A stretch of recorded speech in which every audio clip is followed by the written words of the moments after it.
Good afternoon, councillors, officers and guests. Welcome to the 2026 annual meeting of Gloucester City Council. I would like to remind members that this meeting is being live streamed on the Council's YouTube channel. The recording of the meeting will remain online for 4 years. And if you are present in the chamber, you are consenting to appearing in the recording and broadcast, which may also be used for training purposes.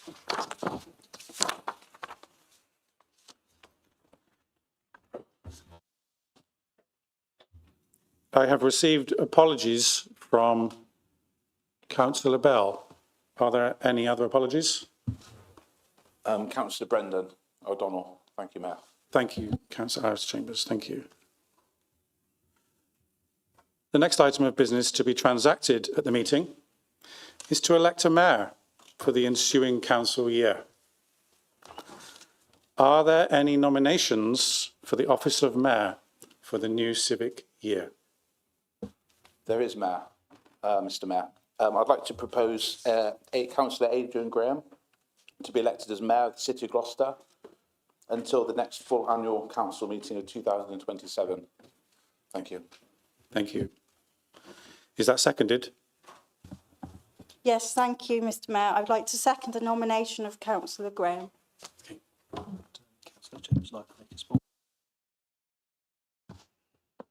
Would Councillor Chambers like to make a short speech first? Yeah, I would do. Thank you, Mayor. Good evening, everyone. It's both an honour and a privilege to stand before you today to formally propose Councillor Adrian Graham as the next Mayor of Gloucester. Tonight is a historic occasion for our city. By appointing Adrian Graham, Gloucester is given the opportunity to welcome its first black mayor and the first independent mayor of Gloucester. A moment that reflects not only the diversity of our city, but also the strength and independent voices of our community-led leadership. But while history matters, Adrian's story is far more about firsts and titles. It's about resilience, service and hard work, and a genuine passion for Gloucester and its people. Adrian was born in Peterborough before moving to Gloucester at the age of 4. Gloucester is the city that raised him, shaped him, became his home. He attended St Paul's Primary School and also Woodham Primary Schools before going on to Central Secondary School. Like many people, Adrian understands hard work from an early age. While still in year 11, he worked at Asda's, finishing school before going straight into work. That determination and work ethic has stayed with him throughout his life. At 18 years old, Adrian began working in White City as a youth support worker, beginning a career focused on helping and supporting others.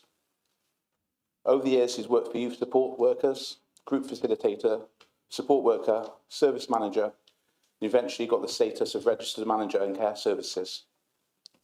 He's worked in both the prison service in Bristol, supporting individuals that face the most difficult periods of their lives, and later in London for 3 years pursuing a management career in the care sector. What stands throughout Adrian's journey is his willingness to take risks, adapt and follow his convictions. At one stage, he left his employment entirely to start his own spiritual business and has worked in the self-employed sector ever since. He's a former pub landlord and local event organiser, roles that brought people together and strengthened community spirit within Gloucester. And perhaps uniquely, Adrian may be the first mayor of Gloucester's history capable of switching from civic roles from his dancehall reggae nights. But beneath the humour is something important.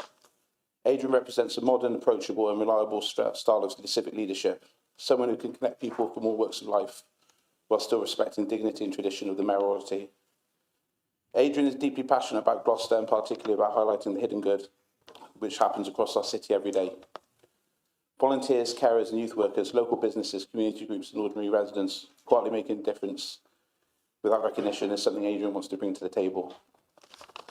As mayor, he hopes to use social media to modernise and normalise the role, open it up to younger generations, and shining a light on the incredible work that's happening across Gloucester's communities.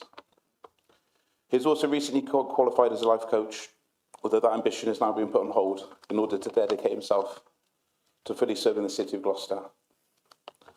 I believe Adrian will bring energy, authenticity, compassion and pride to the role of mayor. He will represent Gloucester with dignity while remaining grounded in the real experiences of local people. His appointment tonight would not only make history, it would send a powerful message about the kind of Gloucester is becoming, how kind the city of Gloucester is becoming, inclusive, forward-looking, community-focused and proud of the diverse people who call it home. For all those reasons, it makes me an enormous pleasure to formally propose Adrian Graham as a councillor to be elected mayor. And I like to call Adrian a good friend of mine. We've made friends, not through politics, but through ongoing, and I wish you the best, Adrian. Thank you so much.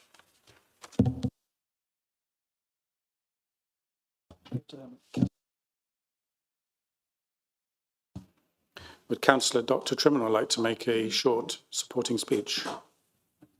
Yes, thank you, Mr Mayor. I'm delighted to be seconding this. I believe a truly effective mayor is not one who reacts impulsively or gets flustered under pressure, but someone who stays cool, calm and collected. I believe these to be the qualities of Councillor Graham, as I've observed him in his time as councillor already. He is the quiet but effective councillor who observes, learns and then reacts, but doesn't act impulsively. I think a cool head isn't coldness, it's strength. And I really look forward to seeing everything that Councillor Graham achieves in his mayoral year. And I hope, along with his consort, that you'll have a really memorable year ahead. And I will be observing how you get on. So thank you. That's great. Thank you. It has been moved and seconded that Councillor Adrian Graham be elected Mayor of the City of Gloucester until the annual council meeting 2027. Are there any other nominations? Okay, will those in favour please say aye? Aye. Any against?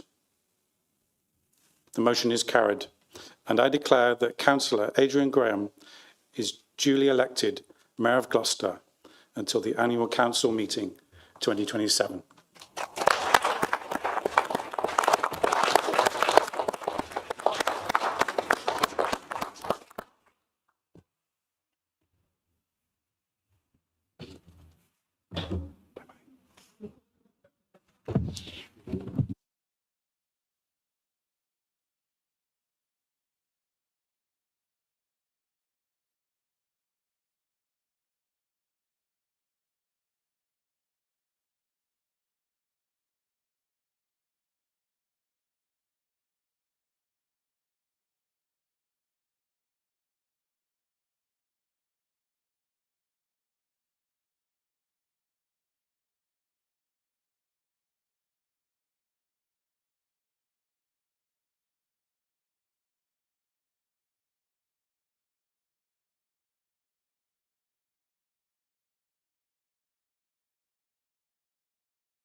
Mr. Mayor, may I formally offer you the keys and seal of the city?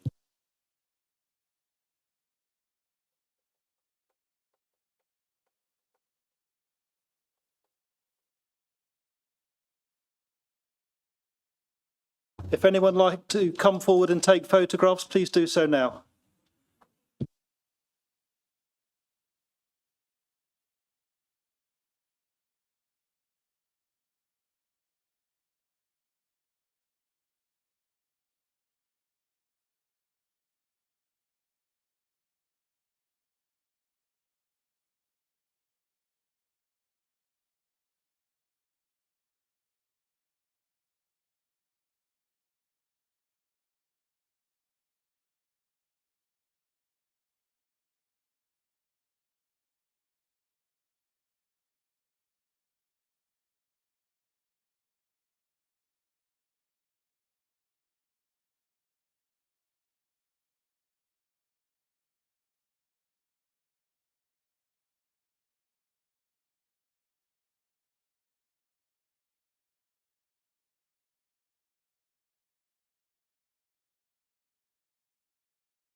Mr. Mayor, may I ask you to read aloud the declaration of acceptance of office? I, Adrian Graham, having been elected to the office of Mayor of Gloucester City Council, declare that I take that office upon myself and will duly and faithfully fulfil the duties of it according to the best of my judgment and ability. I undertake to observe the codes as to the conduct which is expected of members of Gloucester City Council. Sign there.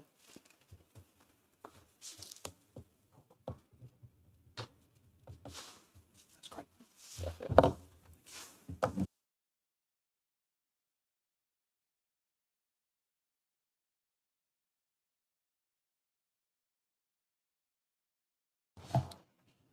Mr. Mayor, may I now ask that the incoming Mayor's consort, Mrs. Kirsty Graham, be presented with their badge of office by the former Mayor's consort, Mrs. Ashley Boquet.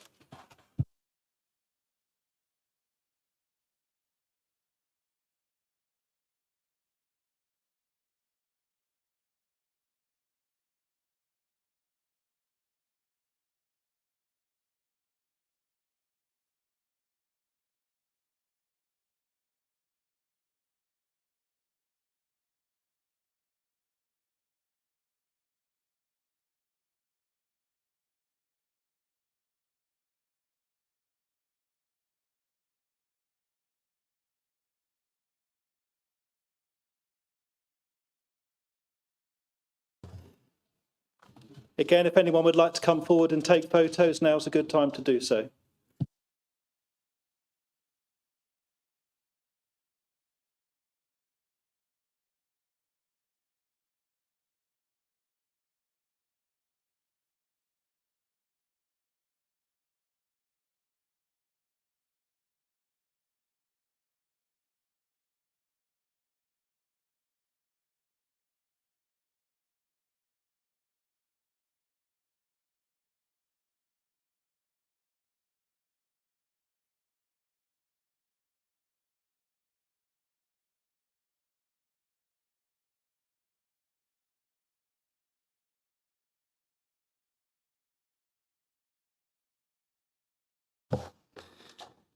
Please excuse me, I just come back from a flu, so I got a bit of a croaky voice. Okay, so firstly, I just want to say thanks to the independents for the nomination and kind words, and fellow councillors for the support. And secondly, I would like to say congratulations to the former mayor and sheriff for the wonderful work they have done during their time. So can you all join me in thanking them, please?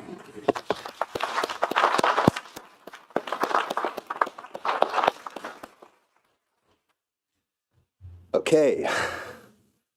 I think there goes to be a lot of people in Gloucester wondering how a DJ ended up becoming a mayor. But this city has always been full of unexpected stories. My story, me and my mum came to Gloucester when I was just 4 years old, away from my brother and sister at the time, just me and my mum. My first memories of Gloucester were living in a big building filled with women and children. I didn't understand back then. All I remember was wanting to be around my mum. As I got older, I realised that place was a refuge for people escaping domestic violence.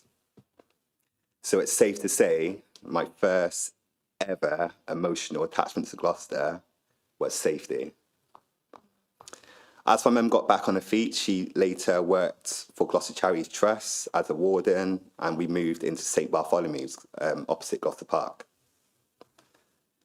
That's where most of my memories are made growing up, and where I was reunited with my brother and sister, who I'm still very close with today. I did leave Gloucester for 3 years. Before I turned 30, I achieved the goal of moving to London. Professionally, it helped me grow, but personally, it taught me something important. I miss Gloucester deeply. So much so that 3 years later, I came back, and admittedly, with less money than when I left. Which proves that sometimes what you're looking for isn't somewhere bigger. Sometimes it's a place that already feels like home. And Gloucester is my home.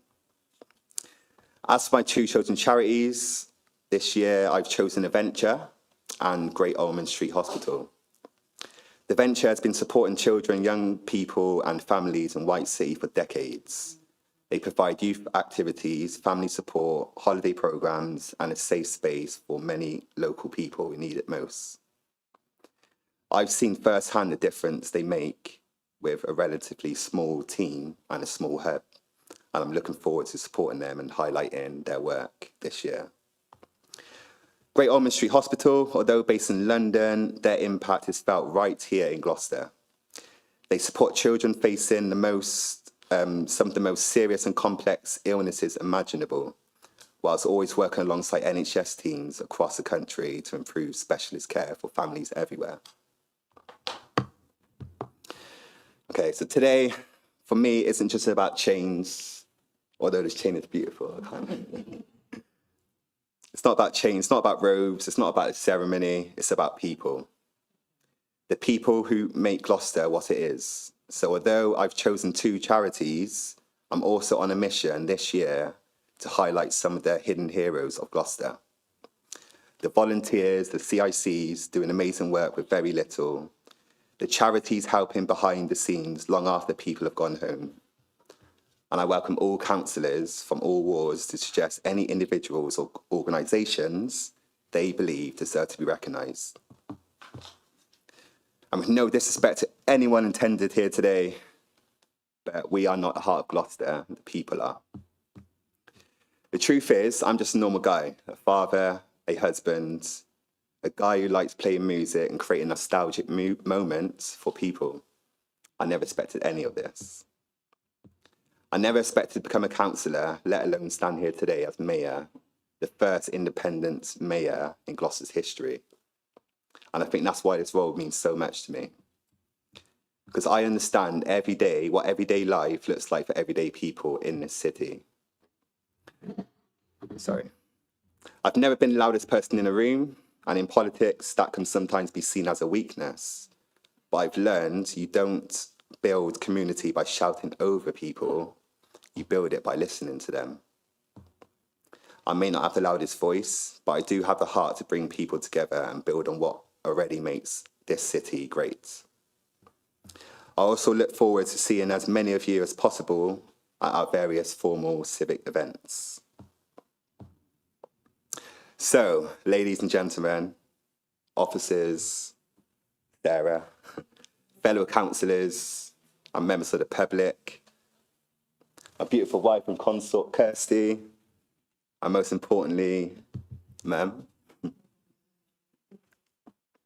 I am truly honoured to serve as your mayor this year, and I promise I will do my utmost to highlight the beauty, strength, and heart of this incredible city. Thank you.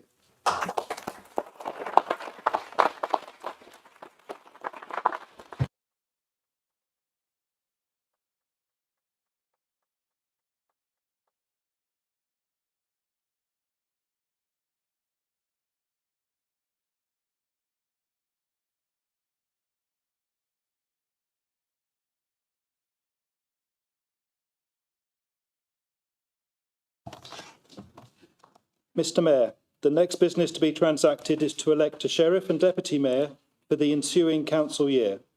I would ask that you call for nominations. Are there any nominations for the office of sheriff and deputy mayor? Thank you, Mr Mayor, and I'd like to nominate Councillor Anne Radley. Okay, would you like to make a short speech? I would thank you, Mr Mayor, and congratulations on your election. May I be the first to say that, and may I say also what an excellent speech that was.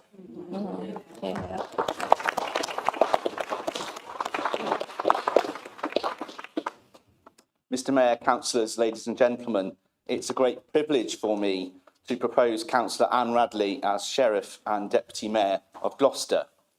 Anne is well known to many of us as a hard-working city councillor for Elmbridge Ward, and over the years she has become deeply involved in community life here in Gloucester.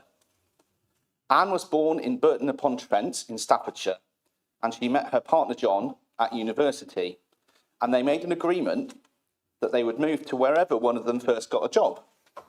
So John got a job at Tewkesbury Borough Council, so Gloucester it was. And in 2000, they moved here. And then a bit later in 2017, after their daughter Hazel was born, Anne decided to become a bit more involved in local politics and community work while she was on maternity leave. And many will know her from the campaign to save Elmscroft Community Centre, which remains an important community asset today. Through that campaign, she got to know Howard, Emily and Jeremy and many of the other councillors, and began what became a much deeper involvement in local community action and public service. And during COVID, Anne worked in Elmbridge, helping coordinate the mutual support network and assisting local residents during a very difficult and uncertain time. And she first became involved in local politics after one of Jeremy's legendary chats, where he persuaded her to stand for election in 2021. And Anne, I should say, that's how I got involved too. So you're not alone. And so she first stood in 2021 when she was elected. She took over the seat from Emily Ryle and she served alongside Howard. Then in 2024, she was re-elected alongside Vicky, and she has continued her work since then for the residents in her ward. I think what people value about Anne then is that she came into politics through that community spirit, through that community action before politics. She got involved and she helped people and she was trying to make her area better. And those are often the qualities that make for the best civics. Now, whilst I was Mayor of Gloucester rather than Sheriff, I did pick up a few things along the way about the Shrivelty, as it's properly known. And I think before that, my kind of main reference point was probably the Sheriff of Nottingham, like everybody else. But I did learn that Sheriff comes from the Shire Reeve, a medieval office responsible for looking after places on behalf of the Crown, much like local councillors, really. And historically, sheriffs were responsible for things like maintaining order and checking weights and measures.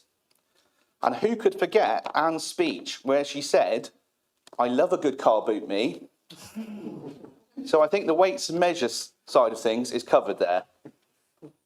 But nowadays the role is more ceremonial and civic rather than actually going around telling people what to do, we hope. But here in Gloucester, the Sheriff, of course, is also Deputy Mayor. And we know that Anne will do an excellent job supporting the Mayor at civic events across the city. We also know that she is more than capable of representing the city in her own right whenever the civic team needs to cover more ground. Anne is an engaging speaker. She connects naturally with people, and I know she will bring warmth, humour and energy to the role. And Anne, I think you are now entitled, at least for the next month or so, to walk into rooms announcing there's a new sheriff in town. Thank you. And is that seconded? Mr Mayor, I would like to second the nomination of Councillor Anne Radley and wish to make a short speech. Councillor Radley has been an active figure in Elbridge for many years. During COVID, she did a lot to help those who needed help with food and other essentials. She has been chair of her local community association. She has the skills needed to interact with people of different backgrounds, which is important for a civic role. I consider she will be a sheriff who will be able to work with the mayor in a non-partisan way for the benefit of our city. This is most important at this present time with local government reorganisation in progress. I think this new way forward with the mayor from one group and the sheriff from another can help in our efforts to retain these roles despite what the future may hold for us. I therefore second the nomination. Thank you. It has been moved and seconded that Councillor Anne Radley be elected Sheriff and Deputy Mayor of this city of Gloucester for the ensuing council year. Are there any other nominations? Those in favour, please say aye. Aye. Any against? I declare that Councillor Anne Radley is duly and elected Sheriff and Deputy Mayor for the ensuing council year.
If anyone else would like to come forward to take photos, please do so now.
Madam Sheriff and Deputy Mayor, may I ask you to read and sign the Declaration of Acceptance of Office? I, Anne Radley, have been elected to the office of Sheriff and Deputy Mayor of Gloucester City Council, declare that I take that office upon myself and with duly and faithfully fulfil the duties of it in accordance to the best of my judgment and ability. I undertake to observe the code as to the conduct which is expected of members of Gloucester City Council. Just sign there.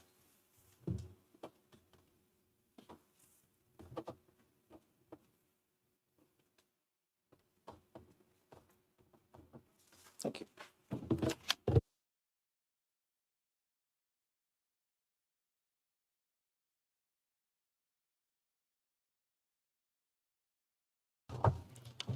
Mr. Mayor, may I now ask that the incoming Sheriff's Consort, Mr. John Vallender, be presented with the badge of office by the former Sheriff's Consort, Mr. Ian Castle.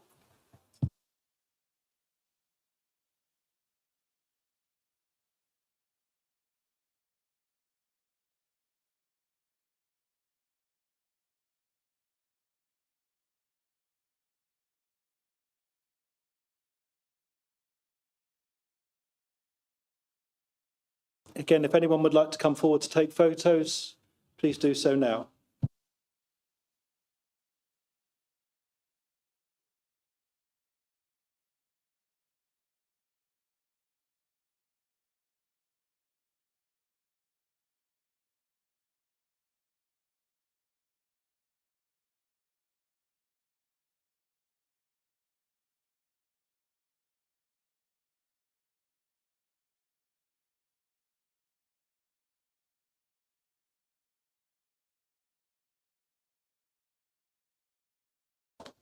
I would now like to invite the Sheriff to make a short speech.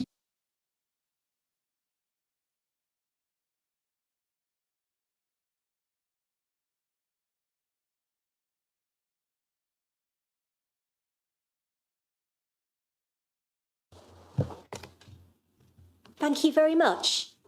It's a great privilege for Council to give me this role for the year, and so I will do my very best to support the Mayor to the best of my ability and to honour the trust that you have placed in me. So thank you ever so much for voting me into this role. It's much appreciated. I'm fortunate that I've had an example of good civics. I've seen many previous holders of the post out and about in Gloucester, so I have a few good ideas of how I should act and how I should behave. And thank you for the tips and useful information that many of you have given already, so thank you very much for that. I would also like to thank people a little bit close to home who have enabled me to take up this role. When I originally stood for council, my beloved John made a deal with me. I would never ask a member of his family to deliver any political literature. They can volunteer any time they like. And I would never ask him to attend any functions or events. You can see where this is going. So I am extremely grateful that John has reconsidered and has kindly agreed to take on the office of consort and will come with me to some events. I also need to thank my daughter Hazel, who has agreed that she can have a few extra sleepovers and that I'm okay to miss some bedtimes. And of course, the Sheriff's babysitting team, who I'm extremely thankful for. Thank you. I'm fortunate that Gloucester is a kind city and that Gloucester has been kind to me. I moved here in 2000, and I've seen what a wonderful place this is to live. And I've seen it with the eyes of somebody that's come in from the outside. And so it is going to be a joy to support and promote our wonderful city and to explain to others what a beautiful and lovely community Gloucester is. And so I'm grateful to be supporting our mayor in his work to highlight the unseen volunteers and all those community groups and organisations that make things happen. So one of our civic charities is going to be Gloucester District Scouts. And if there was ever an unseen organisation that makes things happen, it is the Scouts. And I'm extremely grateful to Linda and Alan, who have come along today to make sure I think I'm inking the deal. And of course, that we'd like to raise lots of money for Gloucester District Scouts. So again, thank you, Council. Thank you for voting me in, and I hope to see you proud. Thank you.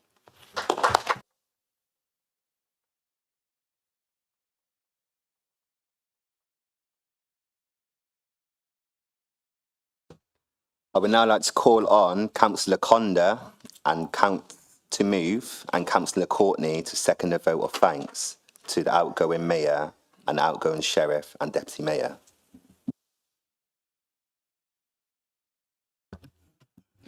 Thank you, Mr. Mayor.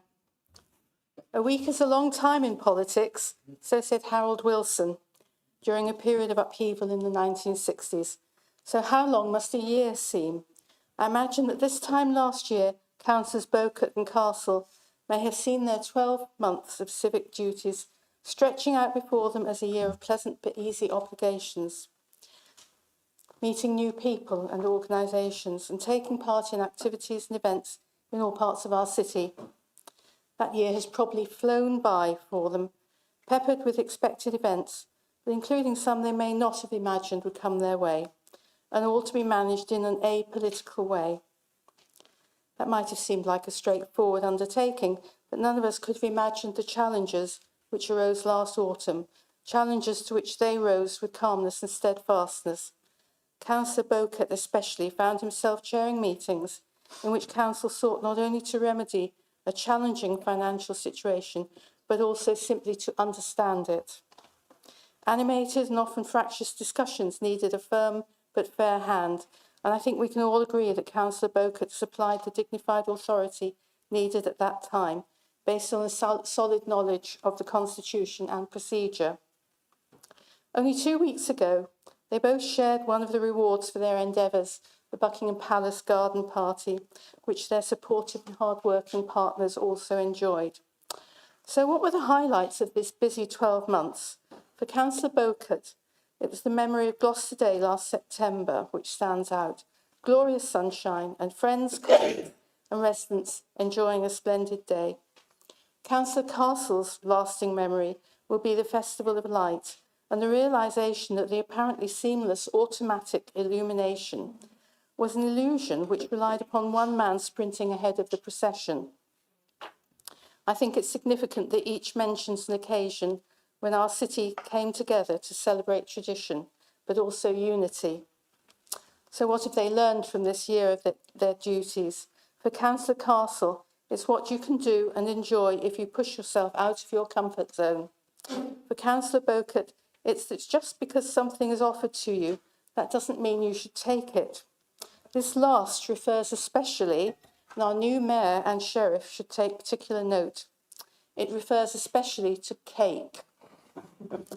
It's my pleasant duty to move a vote of thanks, Mr. Mayor, I move that we give our very best and wholehearted thanks to our outgoing Mayor and Deputy Mayor and Sheriff, Councillor Ashley Bowkett and Councillor Linda Castle.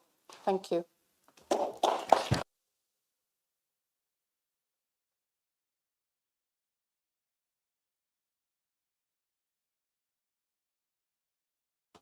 Would Councillor Courtney wish to make a speech?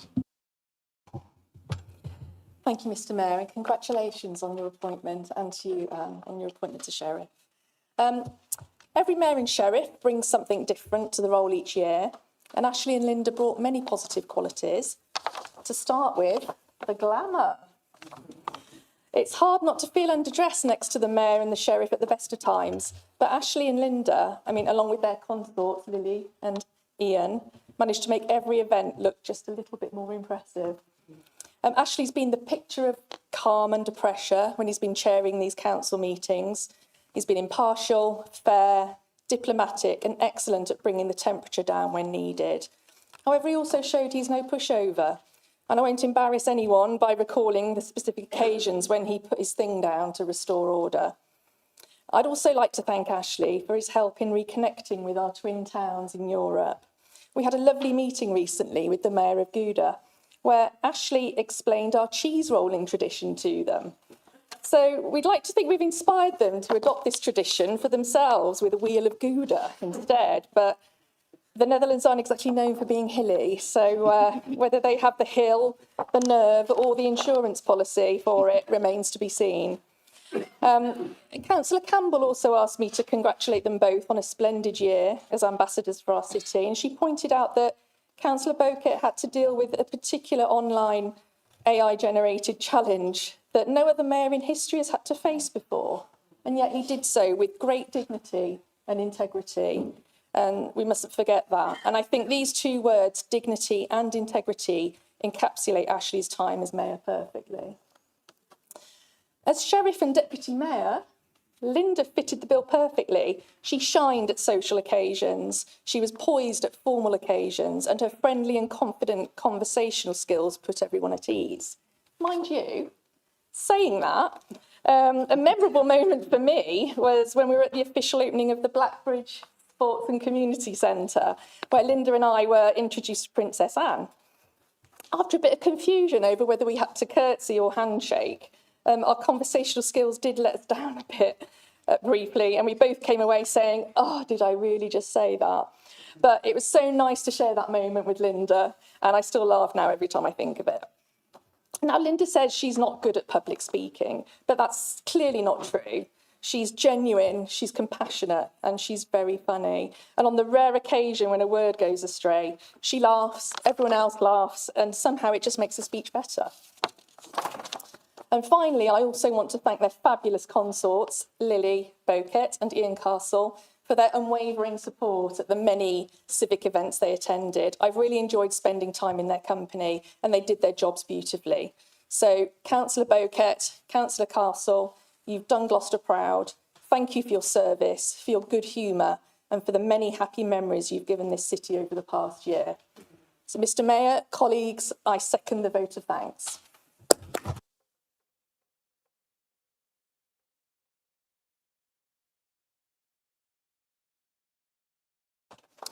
Thank you. It's been moved and seconded that the best thanks of this council be given to the outgoing mayor and outgoing sheriff and deputy mayor for the manner in which they discharged the duties of their respective civic offices in 2025-26 council year. All those in favour, please say aye. Aye. Any against? The motion is carried. I now call upon Councillor Bowkett to reply.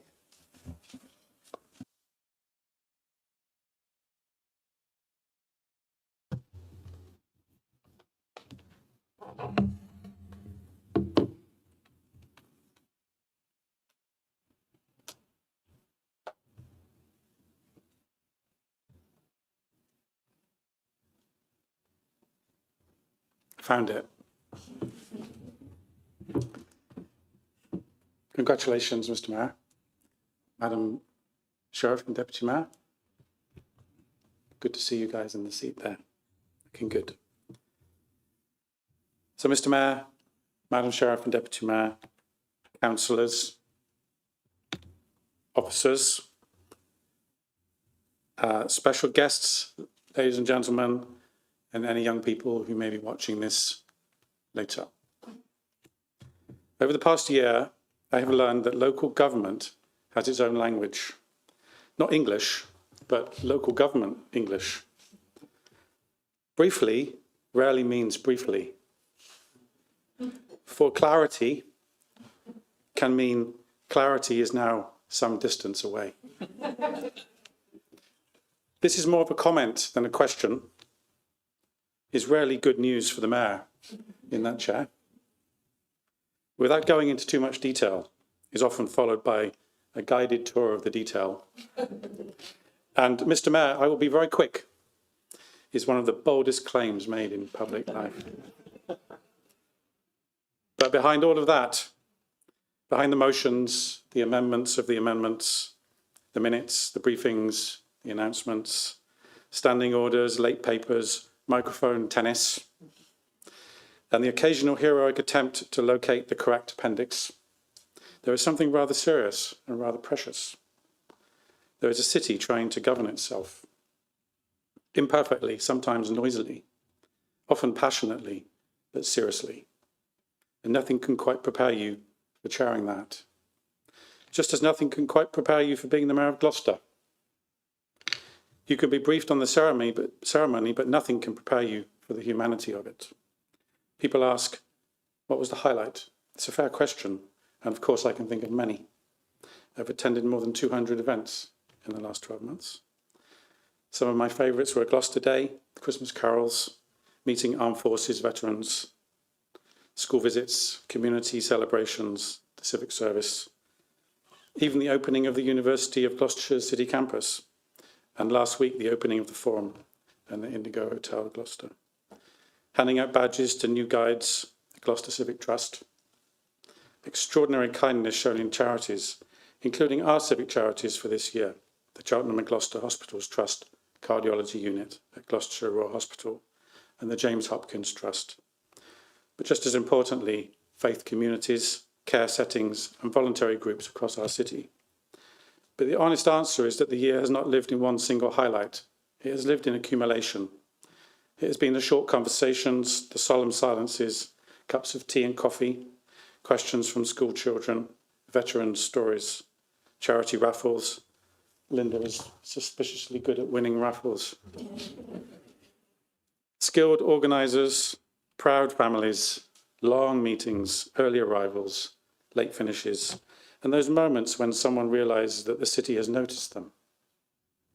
It has been, to borrow the phrase from Dickens, something like the best of times and the worst of times. A year of warmth and pressure, laughter and difficulty, honour and strain, public dignity and private testing. There have been moments of immense privilege. There have also been moments that were difficult. This year, the office of mayor was dragged into something no previous generation of mayors would have had to imagine in quite the same way. An artificial imitation was pushed into public life as though the dignity of civic office was some casual target. I thought it was very disappointing, to say the least. A few people thought it was fun and clever, but a lot of people were deeply dismayed. I will not give that episode more oxygen than it deserves. It received plenty at the time. But I will say this, the office of Mayor of Gloucester is bigger than the individuals who hold it. Most people understand that. The mayor's chain and the robes, the chair, the ceremony, those things do not belong to me, as Adrian was saying earlier. They belong to Gloucester. They belong to the dignity of the city, to the generations before us, and to those who will come after us. And perhaps there is a lesson in that, a battle between the use of disruptive technology and the 545 years of deeply embedded culture, tradition, and heritage may well be unwinnable. Technology can imitate an image, it can mimic a voice, but it cannot match an office that has been shaped and tested and handed on across centuries. When those symbols are cheapened, the harm is more than personal. Something that is a part of all of us is diminished. And more generally, the danger of deepfake in politics is not only that it makes false things look real, it is that it tempts people to treat real people as disposable images. I tried my best to handle that moment with dignity, and I hope I did. But dignity is not the same as invulnerability. Public office can sometimes make private strain feel unusually public, and public pressure feel weirdly lonely. I've always thought of myself as someone who can handle pressure. In many ways, I can. But being able to carry pressure does not mean you are unaffected by it. Last week was Mental Health Awareness Week. We all respected that. But mental health is not confined to a week in May. It is a 365-day reality. It is present in these council chambers, in workplaces, homes, public roles, private conversations, and in the quiet hours in between our otherwise busy lives. I am grateful to those who listened, who were kind, and who helped me talk things through. Sometimes what steadies a person is no grand intervention at all. It is simply someone willing to sit with you and listen properly and help some of the turmoil to float away. And perhaps that is why I have come to value recognition so deeply. Over the past year, I have learned that civic life is held together by less by grand declarations than by small acts of recognition. A city is strengthened when people feel that their service has been noticed, their memory honoured, their culture welcomed, their grief respected, and their hopes taken seriously. The mayor is in many ways the city's official witness. The role is to show up on behalf of Gloucester and say, often by presence more than words, this matters. You matter, your work, your service, your loss, your achievement, your culture, your hope. The city sees it. There is a quiet power in that. Modern life often teaches us to value only what can be counted. We ask for outputs and efficiencies and metrics, targets, measurable results. Of course, they matter. Local government has to be practical. Public money has to be respected. Services delivered have to work. But civic life is also held together by things that are harder to measure. Trust, dignity, belonging, memory, courtesy, recognition. They don't fit neatly into a spreadsheet, but remove them and a city becomes colder very quickly. This year has shown me Gloucester through 4 windows: memory, belonging, kindness, and the future. Firstly, memory came through remembrance at the War Memorial on Armed Forces Day, at the Falklands Commemoration, on Remembrance Sunday, on Armistice Day, and the many services for those who served, sacrificed, returned, endured, and carried loss. Remembrance has its own kind of silence. In that silence, history stops being distant. It becomes personal. Families and streets, regiments, friendships, and names that deserve to be spoken with respect. Meeting Armed Forces veterans has been one of the great honours of this year. Pride and sacrifice sit very close together in those conversations. Sometimes the most important thing a mayor can do is simply listen. Second, belonging came through the city's culture, faith, and shared life. Gloucester Day reminded me that a city can have deep history and still possess a glorious sense of mischief. The lantern procession and Christmas lights showed the city gathering itself so brightly. Third, kindness came through the people who do the unglamorous work of making good things happen.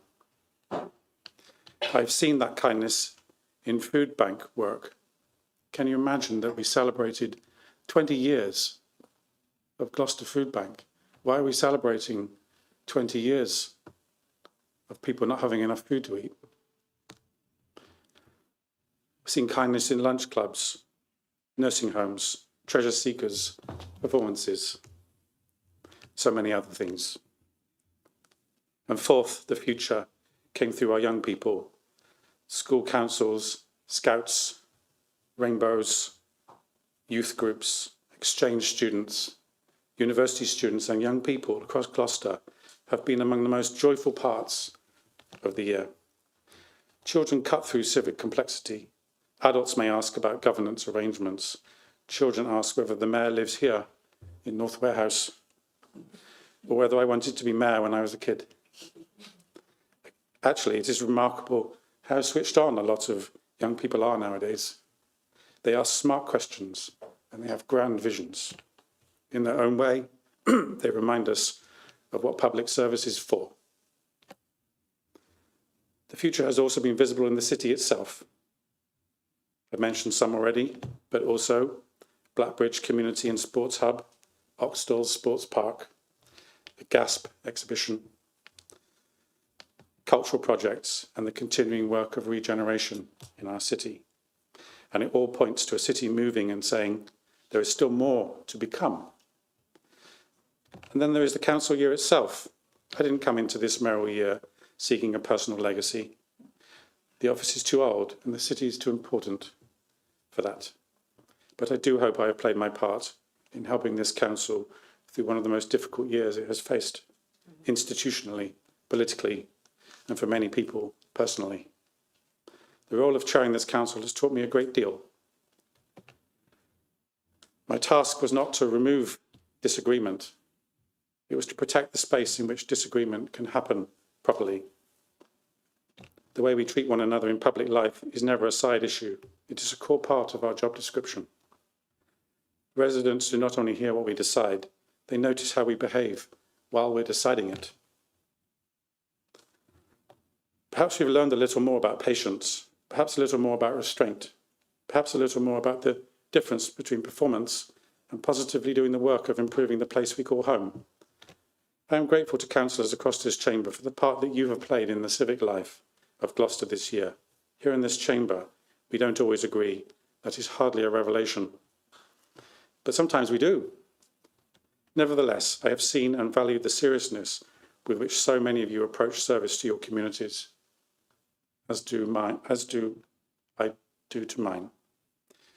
Thank you to Councillor Jeremy Hilton and Councillor Stephanie Chambers for not going beyond their 3 or 5 minutes that often. To so many councillors here today, whether Lib Dems, Labour or Conservatives, who came along to civic events to represent our city. You know, Councillor Terry Pullen attends a remarkable amount of civic events. And I want to recognise one councillor for inviting me to attend an Easter event for local school children at a fairground in Kingsway.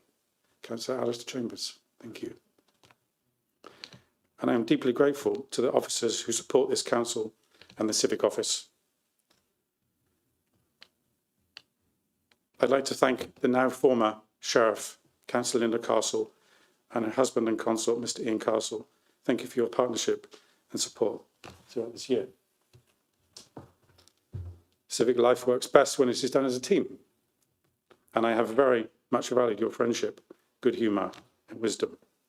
To the Mayoress, to my family and to those close to me, thank you. I could not have done this year without the support of everybody in this room. And to the people of Gloucester, thank you very, very much. And now the office passes on. Mr. Mayor, Madam Deputy Mayor and Sheriff, I offer you my warmest congratulations. Mr. Mayor, you're about to discover that this role is far larger, stranger, funnier, more tiring, and more moving than any briefing can explain. The grand occasions will announce themselves, but enjoy the smaller moments too. It has been with great honour that I received this office. In many respects, it has been a remarkable year for Gloucester. I have tried to serve with dignity.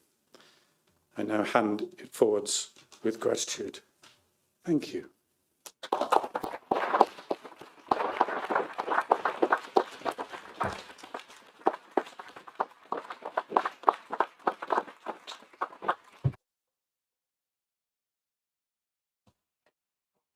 I now call on Councillor Castle to reply.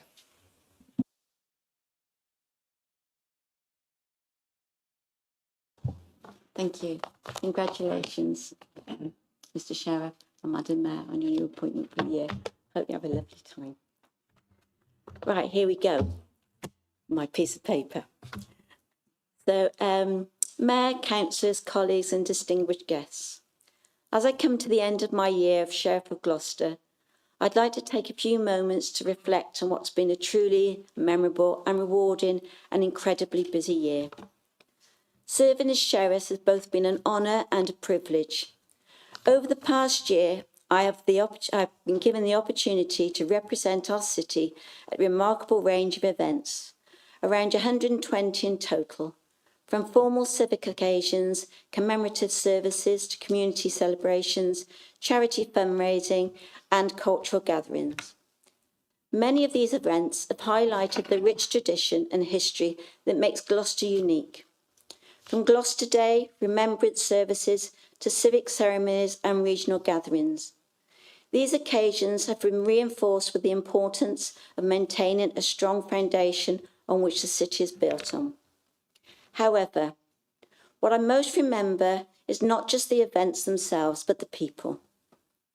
This role has given me the privilege of meeting so many inspiring individuals, volunteers giving up their time and support for others, teachers, school staff nurturing young people, carers and support workers helping those most in need, and community leaders working tirelessly to improve lives across the city. I have attended school concerts, prize giving, community open days and cultural festivals like the Lantern Festival, where 8 schools participated in the procession through the streets of Gloucester to King Square for the light switch on, which was memorable. Whether watching young people perform, visiting community projects, or speaking with residents at local events, I have been continually reminded of the kindness, resilience, and energy that defines Gloucester. Supporting charitable work has been particularly rewarding in part of the year. Through fundraising events such as the local James Hopkins Trust, my charity of the year, community fairs, a size of ale, and the pop-up charity shop I arranged, and many other initiatives. I have had the pleasure of witnessing charities in action, such as the Treasure Seekers, who let me share their joy and energy on a couple of occasions. And please go to it if you get a chance, it's brilliant. I've seen firsthand of the generosity of our city. Time and again, people have come together to support causes that truly matter, making a tangible difference to those in need. I've also greatly valued the opportunity to engage in Gloucester's diverse community. Events celebrating culture, heritage, such as St George's Day, Windrush, Pride, the Islamic Society of Gloucester, I knew I'd get stuck on that one, Ramadan, Iftar meal, and the international community celebrations, such as Jamaica, the Polish Days, Sri Lanka, Chinese New Year, and the list goes on. These highlights and richness and inclusivity of the city. These occasions have shown the strength that comes from bringing people together and sharing traditions with pride. Visits to schools, care settings, community organisations have been particularly memorable. Meeting young people, spending time with residents in care, and learning about the initiatives supporting vulnerable members of our community have all reinforced the importance of compassion, connection, and local support. I have supported many concerts and our prize-winning Flowers Brass Band, the Gloucestershire Youth Orchestra, Young Voices Project, and the Ukrainian Choir, to name a few. I've also been fortunate to work alongside fellow civic leaders, councillors, council officers, and community partners throughout the year. Their dedication, commitment to Gloucester has been clear in every step, and I am grateful for the support and encouragement I have received. I'd also like to thank my consort Ian, who has helped me and supported me throughout the year. Mayor Ashley and his consort Lily, who have been both so friendly, great company and supportive in my family, friends and colleagues. I'd also like to wish and give a big thank you to Parvey. Where is she? There she is. Whose help, kindness and great organisation skills has made my years so enjoyable. Dave Baldwin as well. There you go. His incredible historic knowledge of Gloucester and ceremonies, and he's looked after us so well in this year. Public service is never undertaken alone, and their patience, support and encouragement has meant a great deal to me throughout this year. As I reflect on my time as sheriff, I do so with great gratitude. It's been a year of service, learning and new friendships, and it has strengthened my pride in the great city. It has strengthened my opportunity that the sheriff's role has given me, and important to help show that the City Council do care. I often felt that walking into an event that people were so pleased to be supported by the council. The civics with chains was so fundamentally part of this. Gloucester is a city rich in history and tradition, but above all, it is the people who make this special. I wish the incoming mayor and sheriff all the very best in the year, and I really hope you enjoy it as much as I have.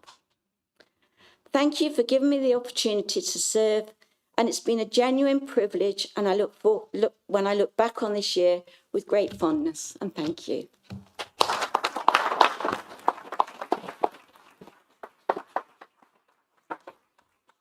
And Ashley and I would just like to give Parvey the flowers.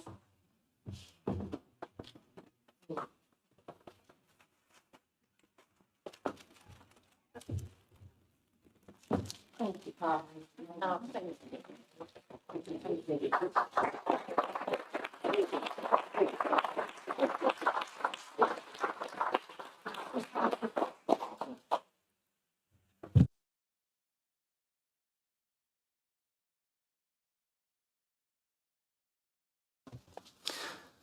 At this point, may I present the former Mayor, Councillor Ashley Beaukett, with a badge and bar on behalf of the City Council in respect of his period of office.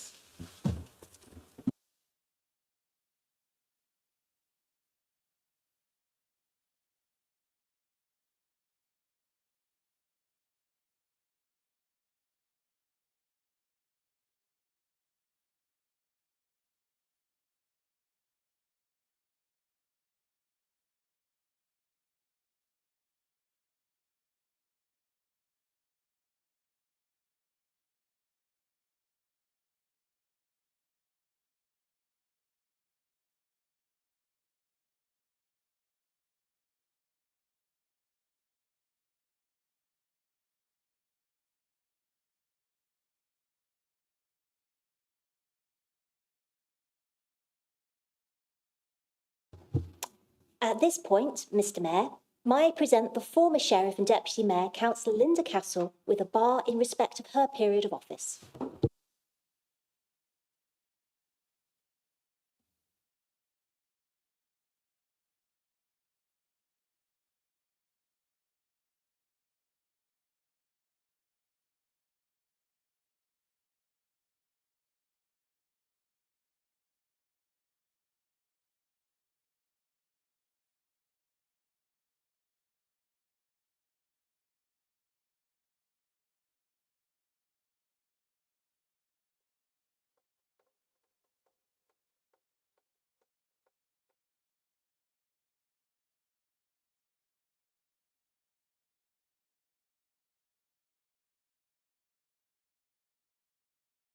Okay, so I now seek your agreement that the council adjourns and reconvenes in 30 minutes' time at 4:45.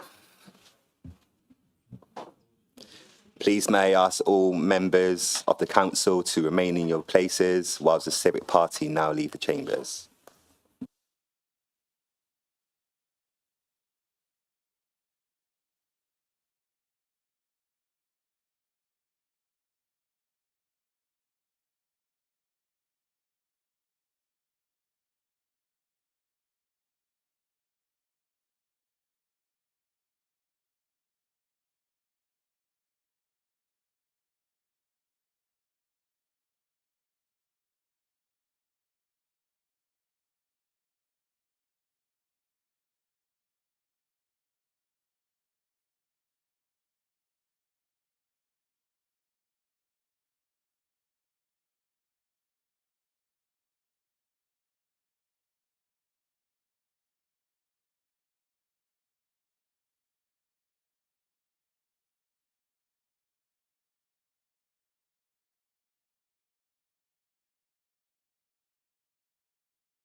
Okay, everyone, we're going to continue with the meeting.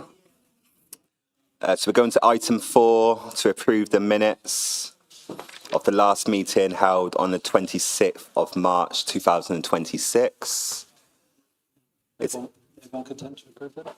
Is everyone okay to approve this? Yeah. If you just sign that just there. Okay. Just anywhere there. Okay. Thank you. And are there any declarations of interest from anyone? Nope. Okay.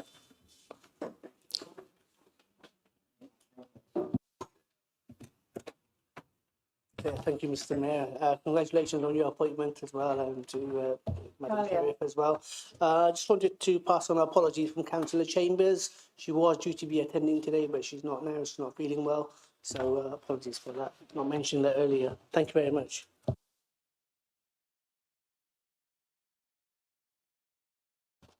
Okay, going on to announcements. I've got an announcement to make. And this is for Councillor Hyman for 10 years of service. So please, Councillor Hyman, let's badge.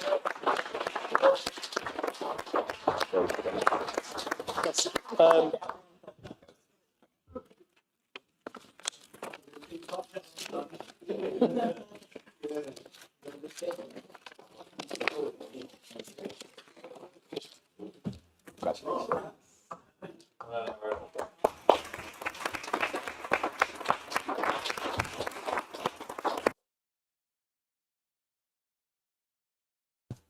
Are there any announcements from the leader of the council? No. Cabinet members, chairs of committees? 2 cabinet members. Oh, chair. Okay, Councillor Courtney. Thank you, Mr. Mayor. I have a couple of announcements. The first one concerns the Flowers Band, who you've already mentioned this afternoon. So the Flowers Band are a brass band. They're based in Gloucester. They rehearse at the Gloucestershire Academy of Music, just in Barbican House, over the road there. And last month, they represented Great Britain at the European Brass Band Championships, which was held in Linz in Austria. And I'm really delighted to announce that the Flowers Band took first prize. Yay. And they were crowned the 2026 Champion Band of Europe. Now, this is a really monumental achievement, not just because it's the first time they'd ever competed at the European Championships, but also because they received the highest points in a decade. They're the first English band to win since 2015, and they're the first band to have won both set, test and the own choice categories in 10 years. So in recognition of this historic achievement, their musical director, Paul Holland, was awarded the Mayor's Medal last week at a ceremony here at North Warehouse. And Paul Holland is the first person I've met, really, that's made Ashley look quite short. Very tall guy and very lovely guy. And the band are so proud to be from our beautiful city and to have had the opportunity to represent Gloucester on the international stage. So I hope you will all agree that the Flowers Band really are the pride of Gloucester.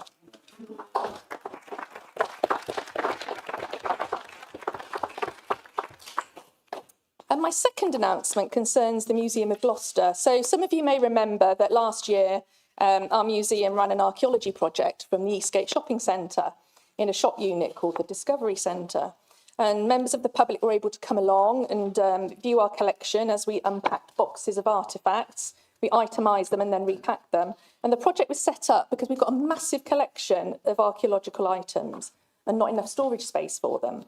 And we don't have a full inventory of everything that we hold in our collection. So by repacking them, we were able to reduce significantly the number of boxes and the amount of storage required for them. Now, storage space is a big issue for many museums, and the Museum of Gloucester has received a lot of regional and national exposure for this groundbreaking work, including a feature on Digging for Britain on BBC One.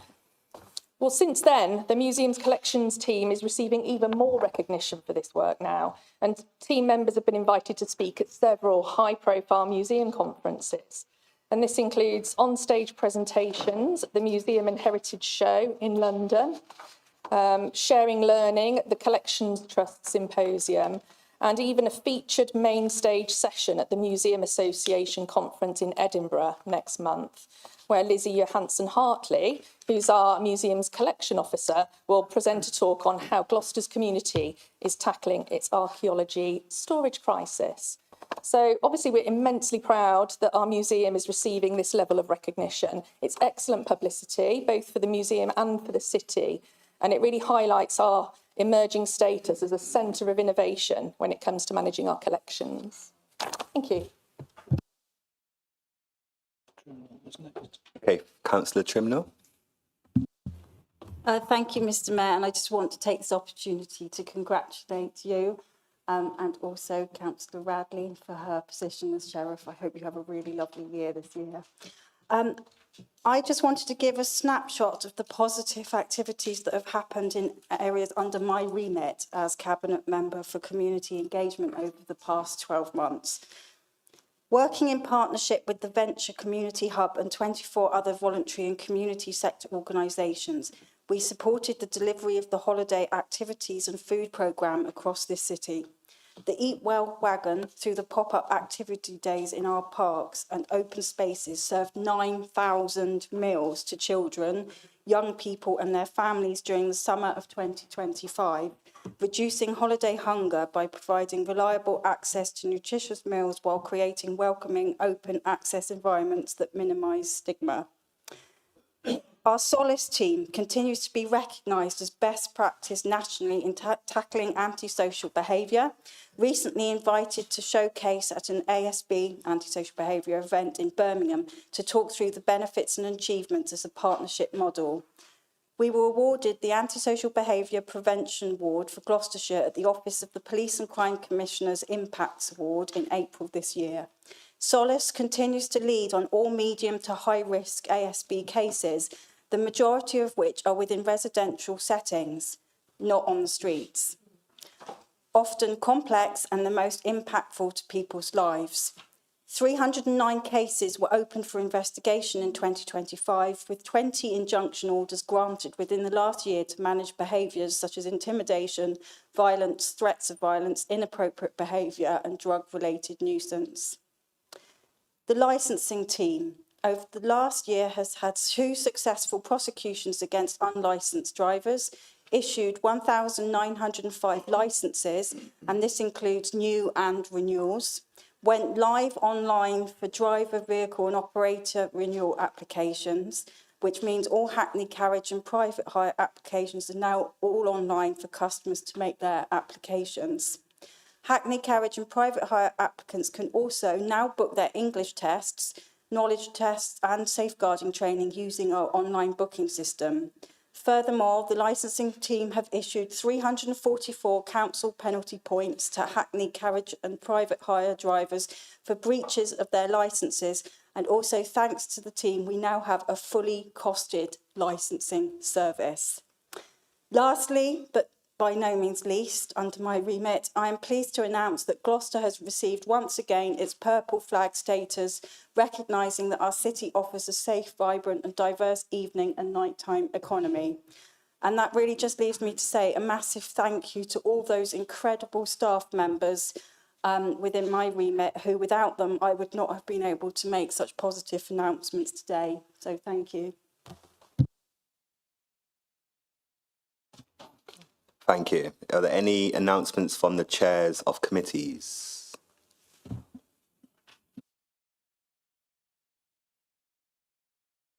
Right, moving on to item 7, appointments to committees. Councillor Hilton to move and Councillor Wilson to second the following motion.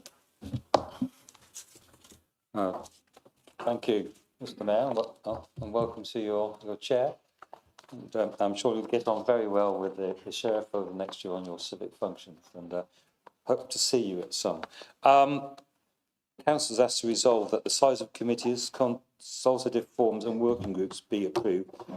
The schedule for appointments of members of committees, consultative forums and working groups for 26-27 be approved, and that nominations for chair, vice chair of committees as set out on the schedule be noted, and that each committee at its first meeting in the new municipal year 26-27 confirms and appoints its chair and Vice Chair.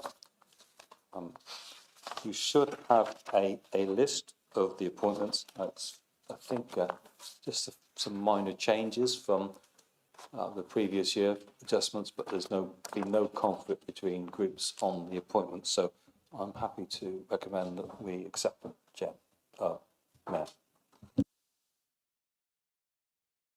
Have you got a seconder? Would you like to speak now or? I'll reserve it. Right.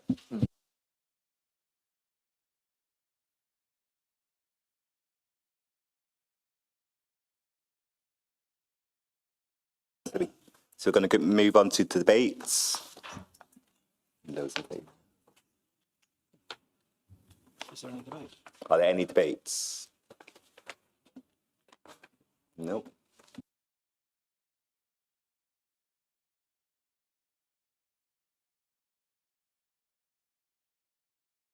Okay, does Councillor Wilson wish to speak? No, thank you. Okay, so we're going to the vote. In favour? Those in favour? Those against? Those against? It's carried. That's carried.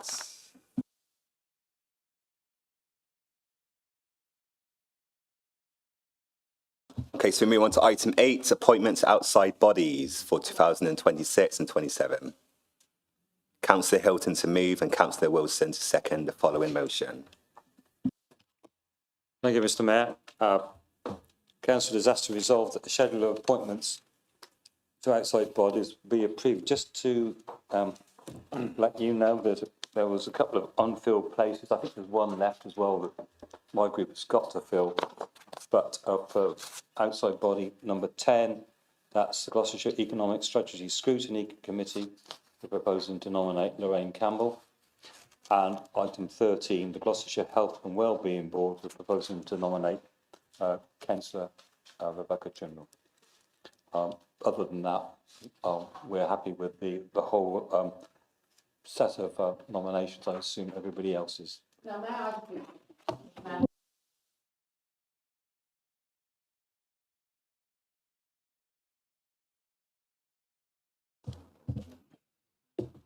Is there a seconder? Yes, it's me. Reserve the right. Are there any further amendments? Okay, so then we go on to debates. Any? Okay. Page 15, historic buildings. Jeremy, I came off that. Richard Cook's gone there in my place. Yeah, because I got a double meeting on that. Page 15, historic buildings. All right for that?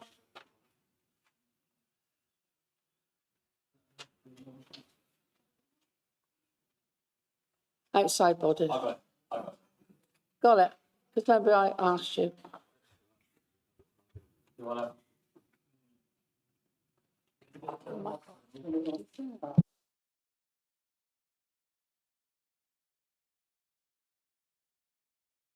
Well, I'm quite happy to, if you want to strike that one off, that's fine. The nominations so far, Councillor Jones and Councillor Sawyer, I'll leave it to the Conservative group to see if they've got a nomination. If not, we'll offer that up to a wider audience. But in the meantime, we'll accept Councillor Tracy's as withdrawn from Gloucester Historic Buildings.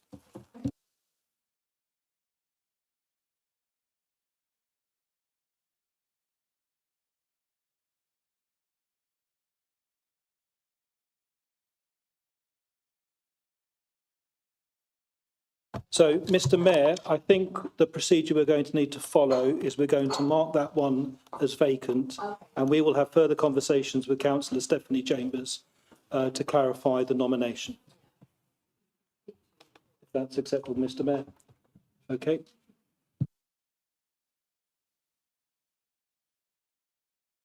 Are there any further debates?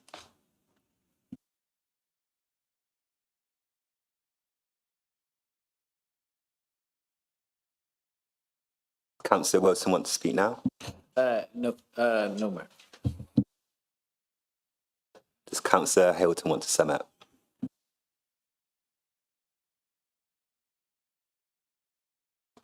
Okay, so we're doing a vote with the amendments that's been discussed. So those in favour?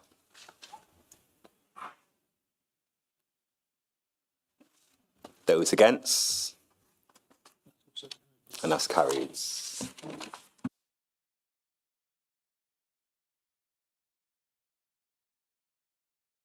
Okay, so we've gone to item 9 for Councillor Hilton to move and Councillor Wilson to second the following motion. Thank you, Mr. Mayor. This is a report of the General Purposes Committee that met last week. Gloucester City only has one parish council, and that's Quedgeley Town Council. The rest of the city at the moment is unparished. The proposals for local government reorganisation have an impact on this status. Each of the 3 LGR options could be affected with changes. When you look at for example, the single county unitary, if we were not to go ahead and consider a parish council for Gloucester, Gloucester would actually have no council whatsoever that looks after its own patch. Nothing at all. You know, Hereford has, Salisbury have, lots of other cities or large towns inside unitary councils have a parish council. The east-west split, again, is one that you might want to consider for that. And then the Greater Gloucester one, we've always said that we probably would not need a parish council for the city of Gloucester because the area would already have 80% of the stake in that new local authority, and we could use the charter trustees as a way of appointing a mayor and sheriff each year. But we don't know what the best way forward is for that. We could have done some consultation maybe 2 or 3 years back, but it would have been very difficult in the last 12 months to have done it while we were still debating the principle of whether we went for which options for local government reorganisation. We know it was heavily debated in this council. And similarly, once the government were doing their consultation on 3 options, which I'm sure some members in this council responded to, the last thing we wanted to do is have a consultation on this was confuse people. But the reason for going with it now is that we can get a consultation done and we can consider as a council, if we want to propose something, and we could get that done in time for that proposition to go into the structural change order, the legislation. If not, any decision like this in the future will be determined by the unitary council. So it would be determined, you know, if it was a single county unitary, it would be determined by a lot of people, a lot of councillors that do not represent the city of Gloucester. Whereas at the moment, we could put in a proposition to the government. We know that Quedgeley Town Council has been informed. We know that the Gloucester Association of Local Councils are in support of this consultation taking place. And we do know that we're using a similar process to what Cheltenham did. A lot of it will be online. There was discussions at the General Purposes Committee about having some consultations taking place in the city centre. I think a couple of councillors offered to do that. We think we can do that as well, and we can probably put out some literature in our public libraries and at various places where people might pick it up. And of course, what will happen is when people are responding to the online consultation, others might want to respond. Either they can get somebody to do it on their behalf, or frankly, if they probably want an email reference point so that somebody, or post a way that somebody could request for a paper copy to respond to it. The proposals are that the consultation, this is why it is a bit tight, but I can tell you that the deadlines that the managing director and I've got to make related to responses to the government's LGR proposals, which we had a briefing yesterday, are ridiculously tight. and some of them we're being asked to make decisions before we even know which option they're going to go for. So that's a problem with local government reorganisation. Frankly, if the government delays the thing, it gives us more time, but they're not going to. But the proposal is that the first round of consultation will take place between tomorrow and the 16th of June. The week commencing the 29th of June, General Purposes Committee would approve draft recommendations. So there'll be discussions within ourselves on whether there is a proposal that we want to make. I don't know what that might be. Then there would be a second round of public consultation. Thank you, Councillor Hilton. From the 3rd to the 31st of July, sorry. And then we get back to general purposes in September, would make a recommendation for this council to recommend to the government to do before the legal deadline for parliamentary bills. Thank you. Is this seconded? Would you like to speak now, Councillor Wilson? Yes, thank you, Mayor. And as it's my first time also, can I offer my congratulations as well? You will enjoy the year. Thank you, Mayor. I would ask members to support the recommendations before us today. And maybe I should start by mentioning what this is not. It's not a decision to create a parish council, and it's not or to impose any particular model on Gloucester. It is a decision to begin a community governance review, to approve its terms of reference, and ask residents and interested organisations for their views. The reason why this matters is, as we all know, Gloucester is facing local government reorganisation.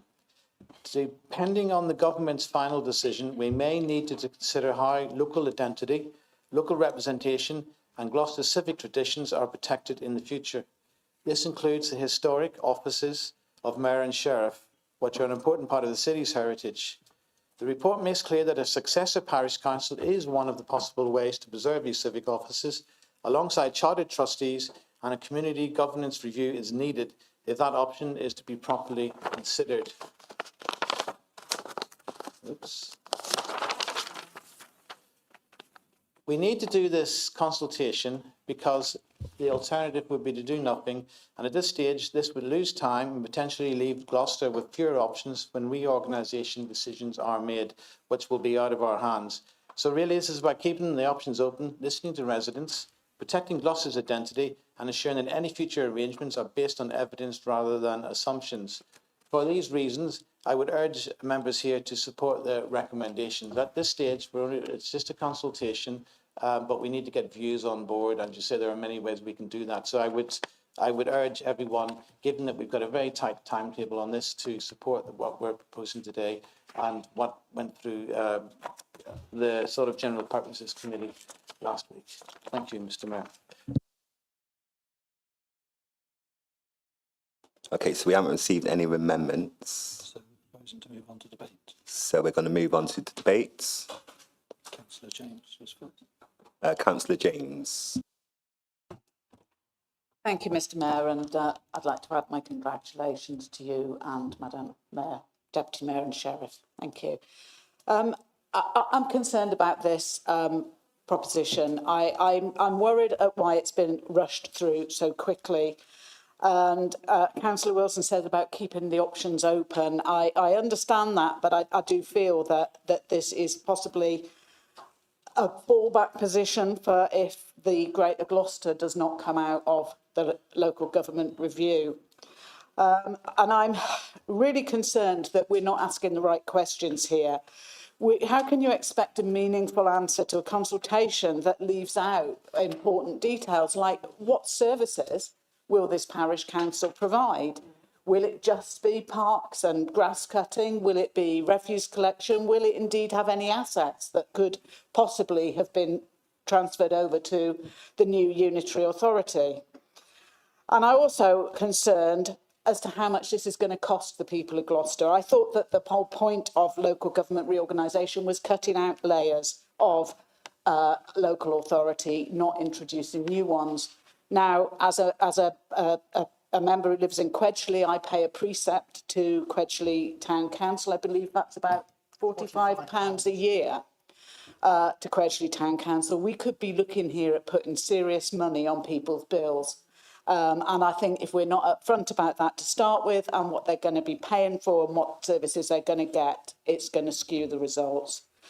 And finally, the one thing that I am worried about is how much this consultation is going to cost.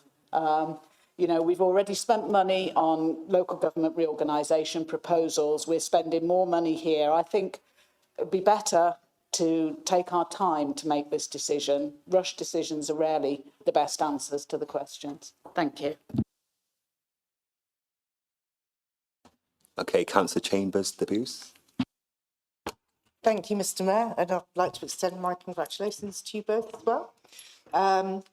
But thinking about this consultation, I'm really pleased that my comments and other people's agreement on those comments, the general purposes meeting, have been taken on board, and that for once we're talking that we might not exclude people who are digitally excluded, because their voices are really, really important too. So I really hope that what you've said about the fact that we hopefully will be able to consult with people face to face comes to fruition. Yeah, for too long, we've only really looked at one sector of the city, and that's the people who have access or the want to engage digitally. So, yeah, this is a really good start. So thank you for that. I do share my concerns with Councillor James about the fact that the survey itself, okay, this is only almost a consultation on a consultation, I suppose, about whether we look at it. But how can people make that decision if there is no indication of the sort of money? I know we can't give an exact amount that people are going to be expected to pay extra, and how that compares with the trustee model. Yeah, also, we hear all the time about other local authorities where there are parishes who are being expected to maintain facilities, and that money isn't being forwarded on from the unitary. So effectively, people are paying twice.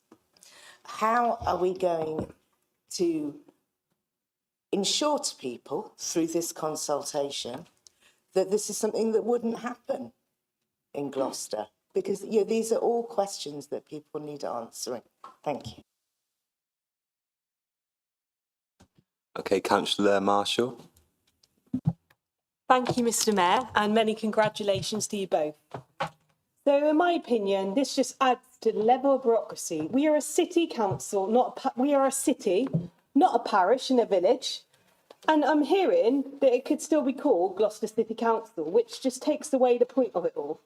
It just feels like a ploy to create a teamy version of Gloucester City Council.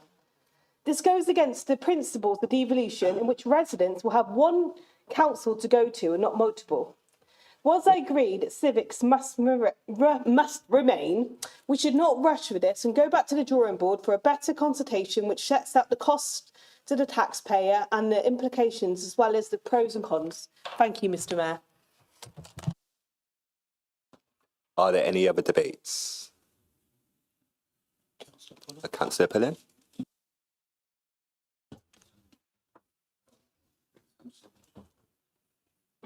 Go on. Thank you, Mr. Mayor. I have to say I'm cautious about this and I'm suspicious about this. The issue as to whether we parish Gloucester is very, very important, and it's important that we get the process right. As Councillor James has said, we mustn't rush it.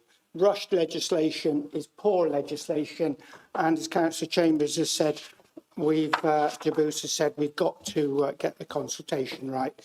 There are two issues here, and certainly the issue of the civics going forward, absolutely we must support that in whichever way, shape or form.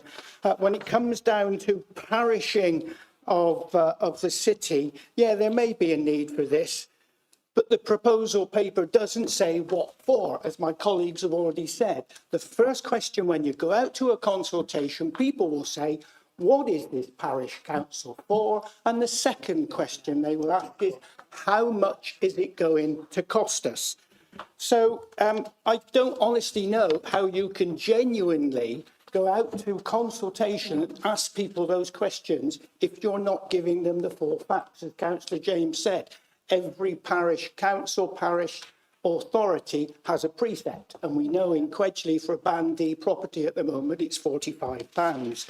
Is that what people want to pay? I don't know, but unless you tell them that, they're not going to know, are they? So I don't believe the consultation can go ahead as it stands if the public aren't aware of the full facts. That's irresponsible. That's disingenuous. That is not giving the people of Gloucester, the residents of Gloucester, all of the facts. So can I ask, Councillor Hilton, that you go back to the drawing board on this, look at the issues that we've raised here, and include in the consultation what services are they going to provide, how much is that going to cost the people of Gloucester, come back with a fully developed proposal, and then maybe we can consult on that. Thank you. Thank you. Councillor Gravels. So, Mr Mayor, first of all, again, congratulations to you on your civic office. You're my neighbour, you're a neighbour to Abbeydale, so look forward to seeing you in the community centre of Bridge and Forward, goodness where else, over the next few weeks and months. So just very quickly, if I can pick up on something, if you give me a bit of discretion to comment on something Sebastian said when he was moving the appointment of sheriff. He admitted to say that the sheriff used to be a tax collector for the area, and that suited me fine as a VAT inspector, but I suddenly thought we could add that onto your job description. You could help the Treasury collect some of the taxes that are owed by the people of Gloucester. I think that would be a novel way of trying to increase the money and enhancing your role. I think this motion is here this afternoon because I and my group brought forward a motion way back in January saying we need to be prepared for the results of LGR, and we need to have a case to make for the retention of our civic officers of Mayor and Sheriff of Gloucester. And that's why I think we're here this afternoon. But it's regrettable we're only being told half the story, as Councillor Pullen and Councillor James and Tree were outlining. We don't know what shape it's going to be. We don't know what the Parish Council's responsibilities are going to be. And most importantly of all, we don't know how much money we're going to be asking the residents of Gloucester to pay extra on top of their council tax to support this levy raised by the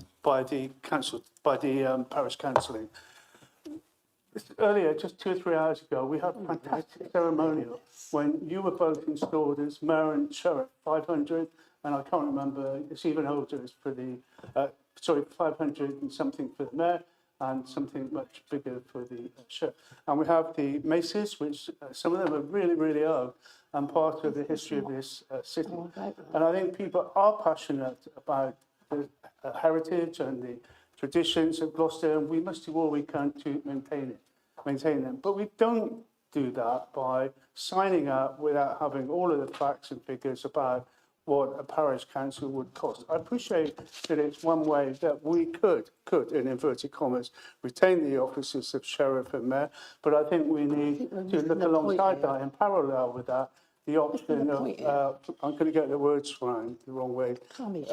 Sheriff, no, what's it called? Custodian. You're missing the point here. Which one? Absolutely, thank you so much, Chief Executive. You sort of gloss over that if you really don't want us to take that into account and give it any serious consideration.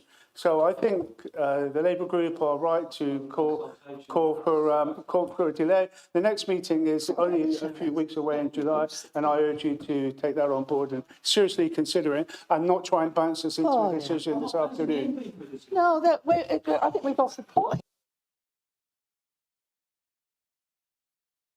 Okay, Councillor Trimnell. Yes, thank you, Mr Mayor. I think what is happening here is, let's just face it, LGR is thrown on us anyway. And we haven't got an idea of the services that are going to come through to us at all. So there is no way that we can put a full case together that can be taken out. But this is the first step of a process in giving us, this council, control of what happens to our civics. The time frame is very tight, we're supposed to know what level of LGR, the model that we're going to take by the end of probably June, beginning of July. That's just over, a month and a half away. There is no way that we can go back, get this looked at, brought back again to the July's council, or before it's got June, July council, for the wheels to be set in motion. What you do by voting against this, which is whatever you see it, a consultation of a consultation, is you are stopping this council from making those fundamental decisions when it comes to LGR. I personally would love to see a greater Gloucester model. We wouldn't even have to worry then about parishes or whatever, trustees or anything like that. But there is a possibility that that won't happen. And therefore, it is really important that we get the wheels in motion, however we see it, in order to get this next step over the line, in order to get some control over something that was roughshod, over a roughshod Labour government that, let's not forget, has brought this in the first place. So I think, we've had a great time today. We've all spoken, really, it's gone really smoothly. And I just think this is not the item to play party politics. This is something for the future of this city. And therefore, it's really important that together we all vote for this report. Thank you. Are there any other debates? Okay, Councillor Patel.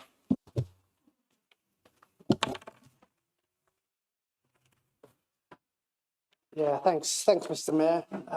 As many colleagues have already said, this is really being rushed through. This was debated at the meeting and voted on unanimously at the meeting at the end of January, which was 3.5 months ago. So the administration have had plenty of time to get the ball running with this, rather than leave it to the last minute. And all along, all this time, this business about parish council was the first time I heard about it in the report at the General Purposes Committee last week. Prior to that, there was no mention of that. And what that will do, what will the parish council do? That will effectively be a costly and unnecessary layer of extra red tape and bureaucracy.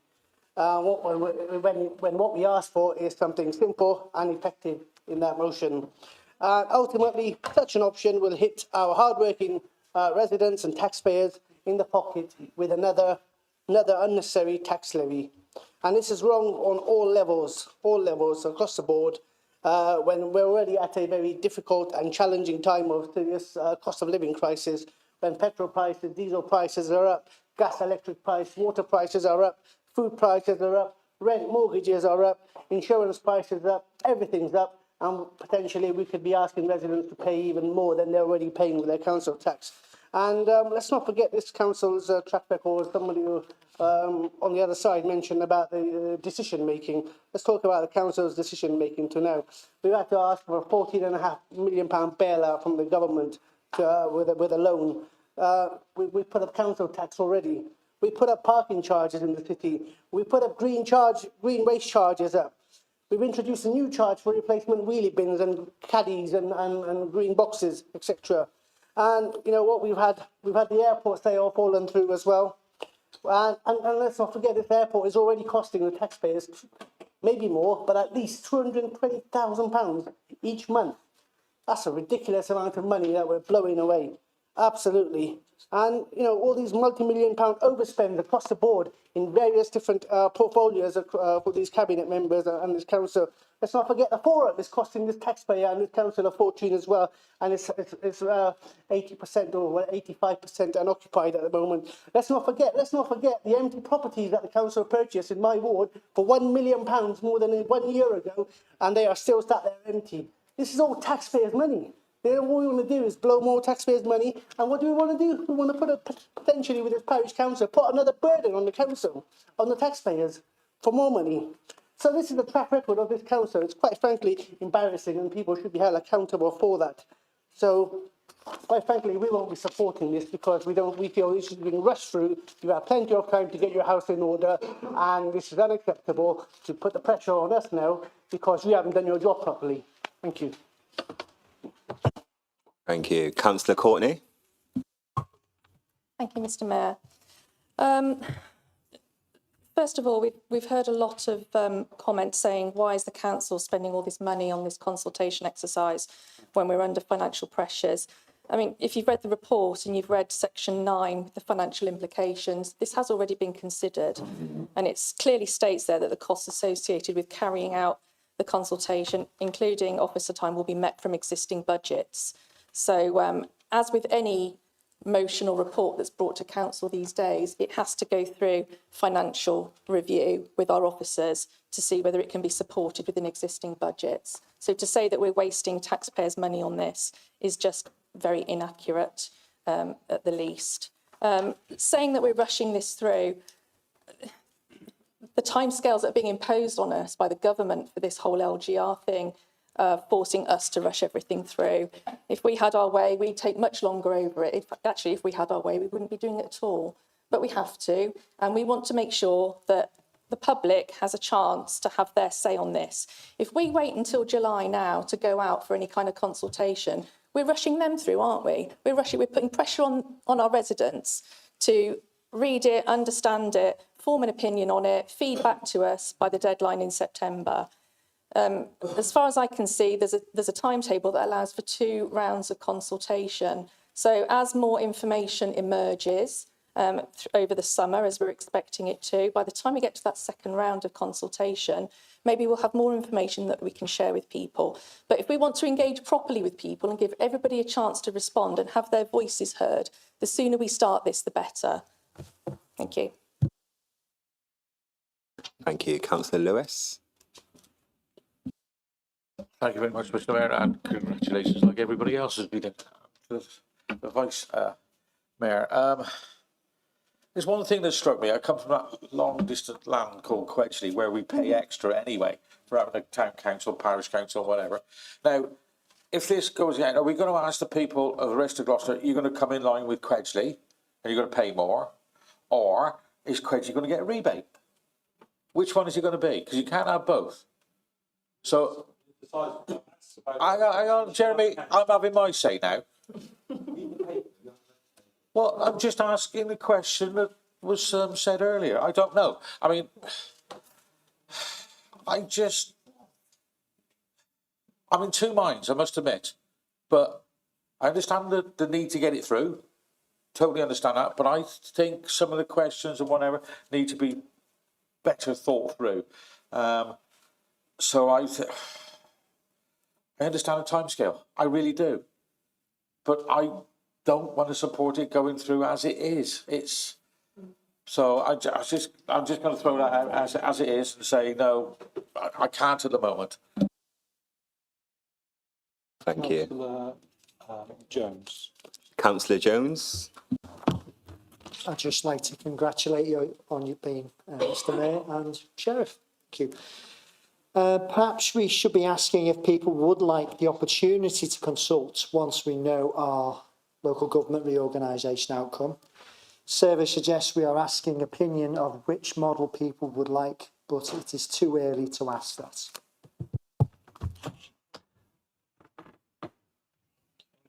Thank you. Councillor Conda. Thank you, Mr. Mayor, and congratulations, and to Madam Sheriff as well. I've just Googled what parish councils do. Councillor Hilton's told us more than once that they look after war memorials and public toilets. Quite essential, I think. But they endeavour to improve local facilities for the local community. Managing local services and amenities, litter bins, street sweeping, bus shelters, public seating, community and village halls, play areas, parks and village greens and allotments. So that's the start, isn't it? Advising on planning applications, neighbourhood planning, liaison, improving quality of life, grants for local charities, sports clubs, volunteer groups, community events, setting up local projects. And they're funded from a precept. Now, I've just got that off Google. Any of you could have done the same. Do you want that or not? Do you want parks, toilets, war memorials to be kept clean, streets looking good, or not. If you don't want that, vote against this. But we've got to, if we want those things, we need to act quickly. Yeah. We know we're not starting in a good place, but it doesn't mean that we should delay any longer. We can get some results if we go out and ask the public by whatever methods. We've got a month, perhaps, time to collate the information afterwards. We can get cracking with that fairly quickly, and we will be able to say, well, we did consult, albeit very quickly. That's no less than the current government can say in regard to what they're proposing for us all anyway. So I think we should just get cracking and stop arguing and making this into a political debate when it really doesn't have to be. Thank you. Thank you. Councillor Alistair Chambers. Thank you, Mayor, and congratulations with your appointment, and congratulations to the Deputy Mayor and Sheriff. Thank you. Can't believe just what I just heard, that if we don't vote for a parish council, we're going to have dirty toilets, stinky parks and paint on walls. Well, we've got that with the city council already, so it's not going to make any difference. I went to the toilets down there at Westgate, and I'll tell you what, it's disgusting. Is it terrible, Pam? It seems like the toilets don't work and somebody's already gone all over the floor and up the walls. It's it's shocking. It's not very good. And that's the council that's running now. That's the council that's operational. It's the council that's in debt, not by a few £100,000, by multi-millions of pounds. A council that we are promised by this administration that balanced the budget. We're promised by Declan. He stood here in front of us and said he had a balanced budget and we all had to support and vote for it. One that I did, mistakenly, because it was wrong. Oh, no, I didn't, sorry. I think I was one of the only ones that didn't vote for the support of the budget because I could smell something rotten. I could smell something was not right. The Guildhall failing, Greyfriars failing, Car Boot failing, everything's failing under your administration, and it's an embarrassment. And to do a Gloucester City Council version 2 is nothing more than appalling. I can't believe we're even considering it. And to say that a parish council will clean toilets, but the unitary won't. You need to come and have a look what the county council is doing at the moment. Child services, adult social care, services that I would not ever put in charge of this council. Services I wouldn't even trust this council to do when it can't even sort weeds out and litter on the streets. So I'll tell you this now. I ran this through ChatGPT because I like a bit of AI. And what I saw on ChatGPT, it said straight away, lacks financial detail. Consultation framework is flawed and underdeveloped. Timetable is rushed. Governance models are vague. Alternatives are insufficiently explored. The significant constitutional implications are understated. It basically threw the report out. I said it's flawed in every single way. So I'm like the Conservatives and Labour, I can't vote for this abolition of local government. Thank you. Any further debates? Thank you, Mr. Councillor Tracy. Thank you, Mr. Mayor. And second, congratulations to you both. I hope you have a wonderful year and keep busy. All right, no closed doors. Right, I think how this all come about, I was a substitute for the meeting, this previous meeting the other day. And I asked the question, and I was, what am I right? Rebecca, all right, dear? Yeah. Yeah, I'm just going to say, and also what you say, but I think this has got a bit of overhand now. And I couldn't believe that something was going through a resident's door which hadn't been proofread. That's all we asked for, a proofreading. Isn't that right, Rebecca? It's not going through doors, Pam. No, but it's going on the internet. But we wanted it to go through doors because a lot of people has not got internet, and how, and the majority of the age group in this city probably will not have internet. And you'll get boxes ticked, which probably won't get ticked, and it's all gone out of hand. And I know, and you're on about the cleaning and everything. Well, my concern was this survey going out was not discussed. Apparently, we didn't have time. And it started in, I think, 25. It got to this last previous meeting. Nothing about civics or anything else. It was just about the boundary changes, parish council, and everything else. And I'm not 100% sure, even myself now, if I know where we're going with all this. But we had a few, didn't we, seconders and everything to for this proposal to be brought back to the table. And you are quite right. After a lovely afternoon, the mayor making, I didn't realise it'd get out of control. But I think what we should have had is an extraordinary meeting for us, the councillors, not for the residents, because this is a big thing. We're going to change the whole of this city. And we won't lose. Don't keep on about civics all the time. If that happens, a different administration go in and won't want a civic. But this city got a cathedral, got everything going. And we're a market town and it's a city on its own. And it should really be Gloucester City, but we might have to pair off with someone. So I think this has got out of hand a little bit.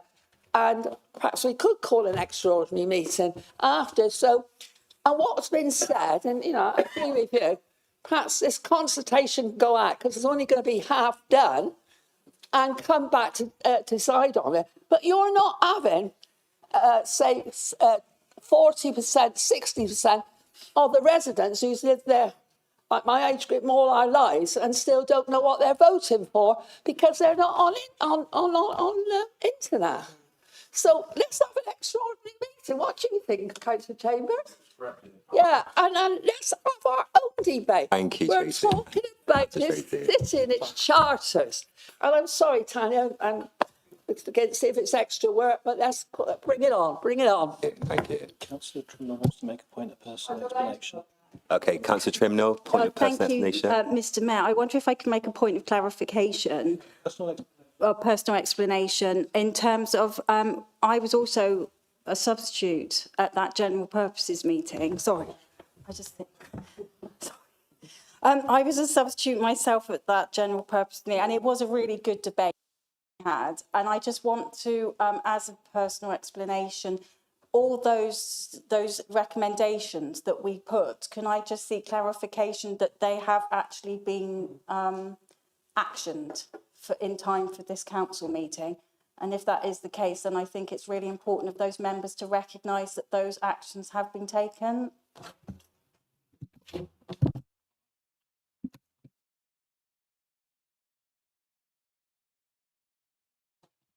So the first one, I believe, was you wanted the survey, the draft survey, to be shared with group leaders. I agreed to do that by the end of last week, which I did. I circulated that on Friday. I haven't received any comments on the draft survey. The second point was to consider whether we could do some face-to-face engagement sessions. So working with my team, we are exploring doing that, and we hope to be able to put on some face-to-face engagement. Personal explanation, Mr Mayor. I did respond to Tanya's. She sent me the questions, and she also sent me the covering frequently asked questions about what the community governance review would be, and I responded, but I understand the other group leaders didn't respond. But it does cover all the aspects of what people are talking about today. And Terry will have had a copy, Alistair will have a copy, and Stephanie will have had a copy. Okay, thank you. Is that personal explanation? Yeah, point of personal explanation. Thank you, Mr Mayor. I thought there was a third action point as well, which was to send posters or write to all the local community organisations and community bodies in the city so that we can get feedback from there. It doesn't sound like that's happened. But also, more importantly, you may have sent the email on Friday, and then after the Friday is the weekend. And bearing in mind, we all have lives as well, and we all have different commitments. You can't then expect by us to have read it all and dealt with it and shared with our group by Monday 2 p.m. meeting time. That's unacceptable. So if that's not being rushed through, then I don't know what is. Okay. Posters. So my understanding was the committee agreed that by the end of the week was acceptable. So that's what we've done. On your first point, we haven't written to any community groups yet because we would only do that as part of the consultation. You haven't agreed to go out to consultation yet.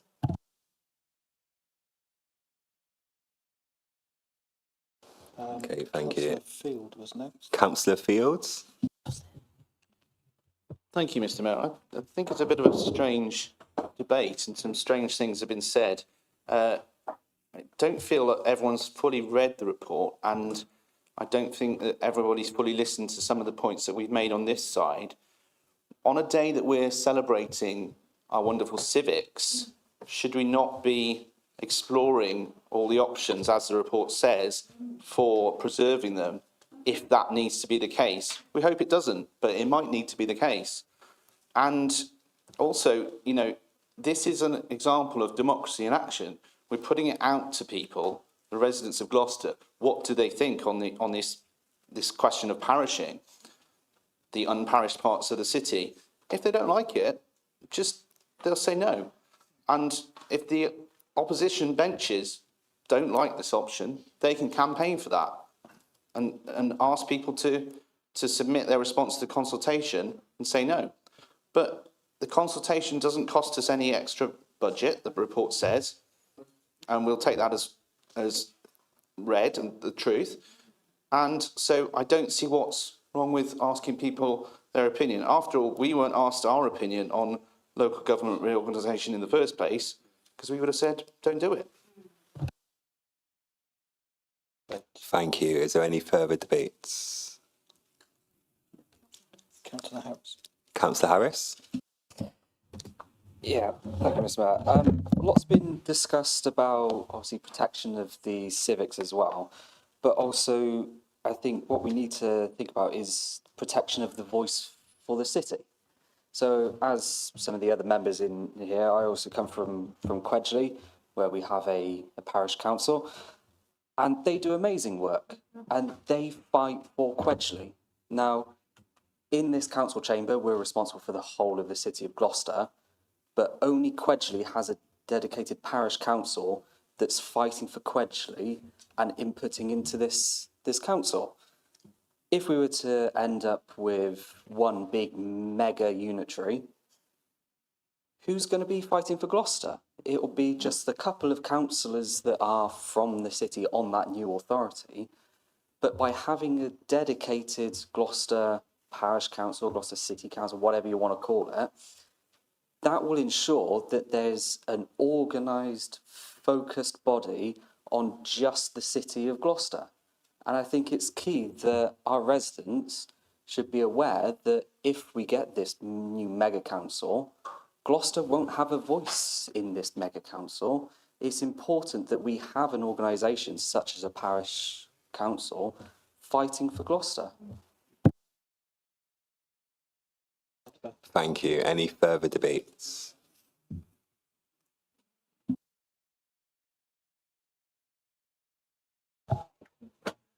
I'm twin hat. I'm also a county councillor, and as a county councillor, I still fight for my ward and I still fight for the people of this city. So that argument is completely flawed. Thank you very much. Okay, thank you.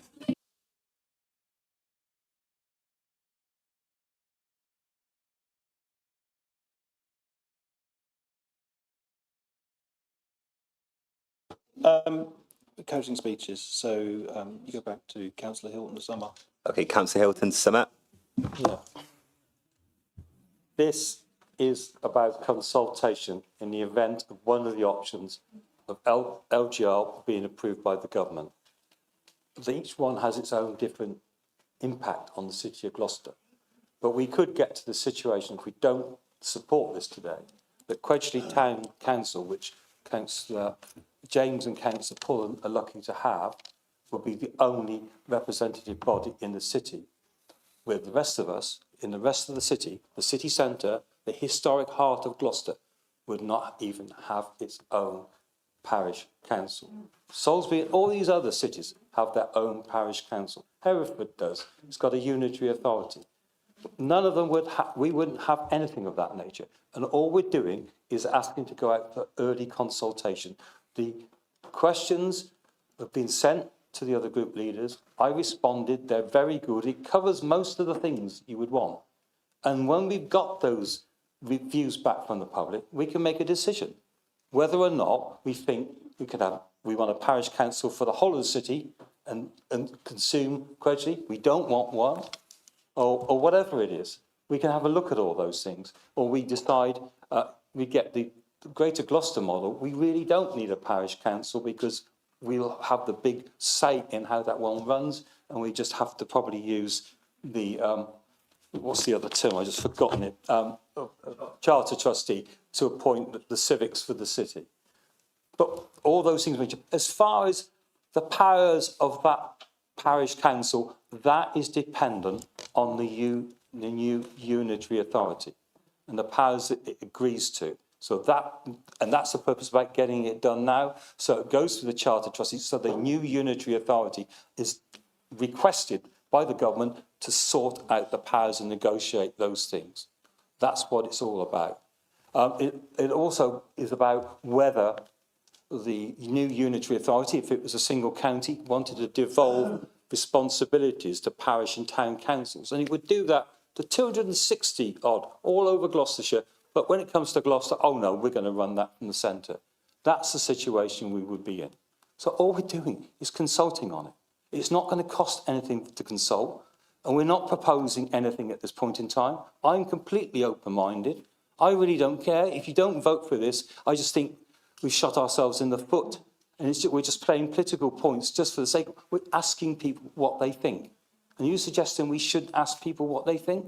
That's all we're doing. We're proposing there are three options that the government are looking at and what do you think ought to be the future in Gloucester itself? For the civics, whether it should have a town council, whether it should be one council including Quedgley, or whether it should be two separate ones, or whether you could have half a dozen of them. But it's a consultation, and you don't want a consultation. I cannot understand the logic. Honestly, can't. We have to go to a vote now. Okay, so we're going to a vote. Vote on the resolutions. So we're voting on the resolution. Those in favour? Those in favour?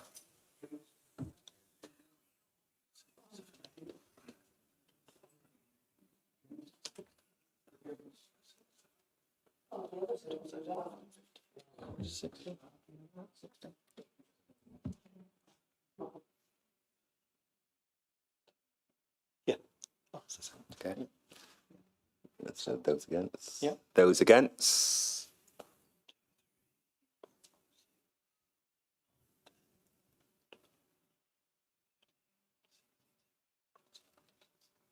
Okay.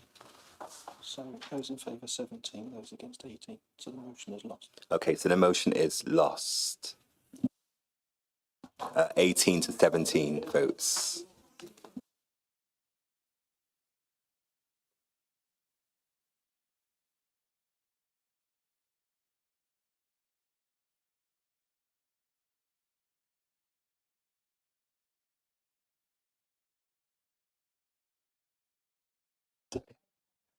Okay, so that ends the meeting for this evening.